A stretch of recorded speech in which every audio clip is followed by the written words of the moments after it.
All right, today we're going to tackle a math problem that honestly looks like a total monster.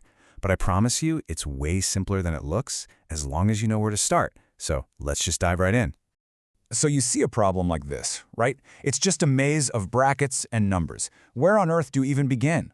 Well, the trick is to stop thinking of it as this big, scary calculation and start seeing it for what it is, a puzzle. And the key to any good puzzle isn't just muscle. It's about finding that one correct path. Okay, so here it is, our puzzle for today.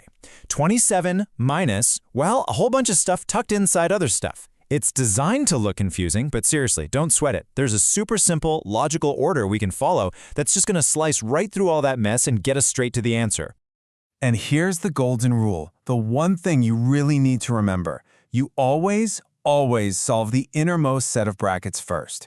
You start at the very heart of the problem and you work your way outwards, kind of like peeling an onion. It's a system that, trust me, works every single time. All right, so if we look at our expression, what's the absolute dead center? It's right here, this little part under the bar, the 4 minus 1. That's it. That's our starting line. That's the first domino we're going to push. And our first step? It's literally this easy. 4 minus 1 is 3. Boom. Just like that, the first layer is done. Now we just take that 3 and pop it back into the puzzle. See? We're already making progress. Okay, with that first bit out of the way, our whole expression already looks a little simpler. So what's the new center? What's the next innermost part? Yep, it's what's inside these parentheses, the 5 minus 3. That is our next target. We're basically just rinsing and repeating here. We found the new core of the problem, that little section inside the parentheses. Everything else on the outside can just wait. We're zeroing in on this one piece. And you guessed it, it's another simple subtraction. 5 minus 3 is 2. And there we go. We've just peeled back another layer of this thing, and you can start to see the simpler problem that was hiding inside all along.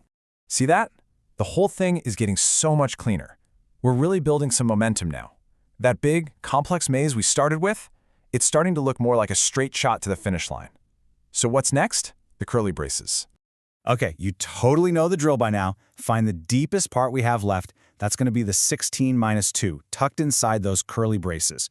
We solve that before we even think about touching anything else. 16 minus 2. That gives us 14. Another layer bites the dust. Another piece of the puzzle clicks right into place. Oh yeah, we are getting so close now. I mean, just look at that. All those confusing, nested layers, they've all boiled down to this.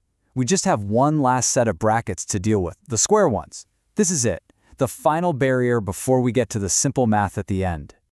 So this is our very last nested operation. As soon as we figure out what's inside these square brackets, all that complicated scaffolding that made the problem look so scary, it's all going to come tumbling down. And what do we have? 18 minus 14 is 4. And just like that, poof, every single bracket is gone. We followed that inside-out rule perfectly, and it worked. And this really shows you the power of just following the right order, doesn't it? Remember that intimidating monster of a problem from the start? Turns out it was just a super simple subtraction problem wearing a clever disguise, 27 minus 4. And there you have it. The final answer is 23.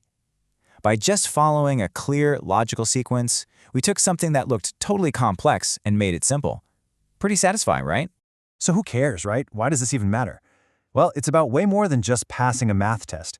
This whole idea of following a specific order, a sequence, it's actually a super fundamental principle for how pretty much everything in our world works.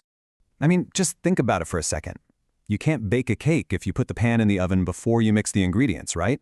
Or try assembling some furniture without following the instructions. It's a disaster.